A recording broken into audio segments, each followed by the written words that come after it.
Everyone, welcome back to the channel. I just want to say before I begin this video that DreamCon was an amazing experience. Words cannot describe meeting so many cool people, but this video we're going to discuss how Virgil family feels about him obtaining powers and discuss a return of a certain someone. Just make sure you hit that like button and hit that subscribe button as we continue this journey to 1 million subscribers. Okay, the last we saw of Virgil, he was in the middle of his neighborhood doing battle with Hot Streak, which Virgil had gotten the upper hand, but when he turned his back, Hot Streak set his house on fire. I want to say this first. This is a veer from the original comic book because when we open the book, we are in the house of Daisy Watkins. Daisy is feeling dizzy while her mother's trying to get her to eat. The problem is that Daisy is developing powers just like Virgil, which is different from the original version of the comic. She was Virgil on and off again girlfriend, but in this, I believe that they're setting the stage for her to be some sort of sidekick for Virgil down the road. Virgil house is burning to ash, which to Virgil feels like an eternity because he has all that power and he couldn't even save his own house. Hot streak power is based on how much energy he has. When that energy is gone, he no longer has the fuel to continue to burn. Virgil and the father started using his killing intentions method to scare Hot Streak, thanking his dad for watching all those bad movies because he was producing intimidation speech on the fly. Virgil decided to protect his neighborhood. The continuous fight with Hot Streak allowed him to escape. Virgil used the remaining strength he had and sucked in all the gas from the flames, deciding to release in the air. If he miscalculated the timing, the fire could have spread across the neighborhood. Now, I'm not a big fan of this part at all. The fact that he uses power in front of everybody puts everyone at risk. The damage to his house is bad on the outside of his house. Again, this is another veer from the original because his family knows that he has superpowers. Now, which they begin to discuss. I will say this about what's going on. I think when it comes to black heroes, we focus on the message too much. For Jean Hawkins talk about how the medical field is dangerous for black people, which is why she joins the medical field to help people. I do understand the message that is being presented here. That message is that for African Americans, we have been used as test subjects for years. Example is the Tuskegee syphilis study. Wow, I think I killed that, which lasted for 40 years. The concern that Jean has is her child was blasted by an untested mutagen, so who knows what's going inside Virgil's body. Robert positions that with his powers, he could use those powers to get ahead in life, but Virgil feels like all of this is wrong because it's caused a dissension in his family. This story seems to take place sometime after Icon becomes a hero timeline-wise.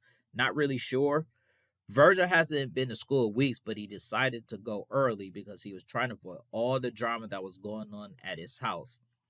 But he ends up running into the new character Darius, who begins to record Virgil. He tells Virgil he knows that the details of the school hallway brawl details are different from what the rumors are suggesting, which is starting to anger Virgil, who start to feel the buzzing noise creep back up. So what they're doing here is playing on the social media platform because everyone records everything nowadays. And Darius wants to be a reporter, but all he's doing right now is frustrating Virgil, who decides to fry his phone to get him to stop recording him. Virgil then explains to Darius why he stopped inviting him to game night, because he was too worried about being in people's business and getting his views up instead of being a friend to him. Virgil decides to skip school. He feels bad for doing it, but he just needed to get away. He has become tired of people telling him what he could do with his powers. He also tries to figure out if he eats more, will it make him more powerful? Virgil then decides that he's going to make a phone call to Curtis Metcalf, aka Hardware. The funny thing is, when he calls Hardware, he wasn't in the mood for small chit-chat. Virgil had to get to the point while talking to him, which Virgil explains that he is a bang baby, and to his surprise, Hardware believed him. Hardware explains that he is being framed for crimes he did commit for a percent, and that an alien who is Icon is saving people is not too hard to believe at this point. He tells Virgil that he could go to a storage room where he'll give the code to him, but to be careful because the police might raid it, which Virgil agrees to. Darius does knock on someone's door. The person is scared out of his mind. When Darius says he was a follower, we see the bug demon looking dude who's freaking out right now. That's when we see something interesting. The person who called the gathering of the minds was none other than Holocaust. He was telling other bang babies that with the power they now have, people have respect for them.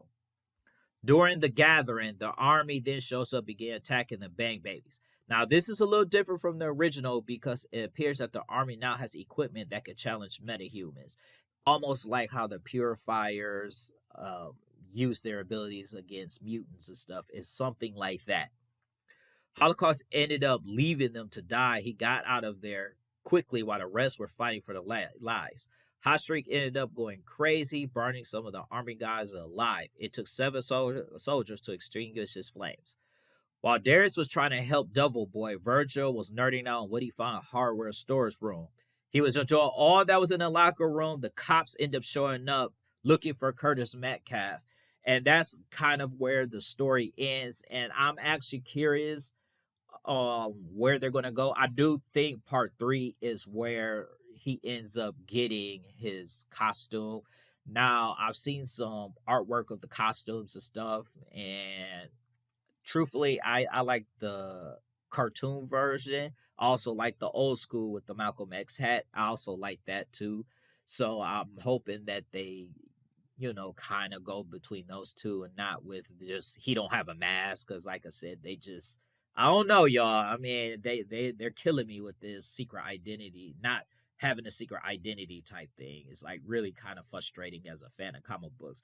But I don't know. You guys let me know what you guys think, and I'll catch you on the next one because guess what, Power Knights? We are the strongest in the community. uh, we are the strongest community in the universe. So I want to thank anybody who watches this video or whatever. I appreciate the time that you take out of your day to listen to me talk. And I do hope that I make someone's day or make someone happy if you're sad or whatever. But anyway, catch you guys on the next one and peace out.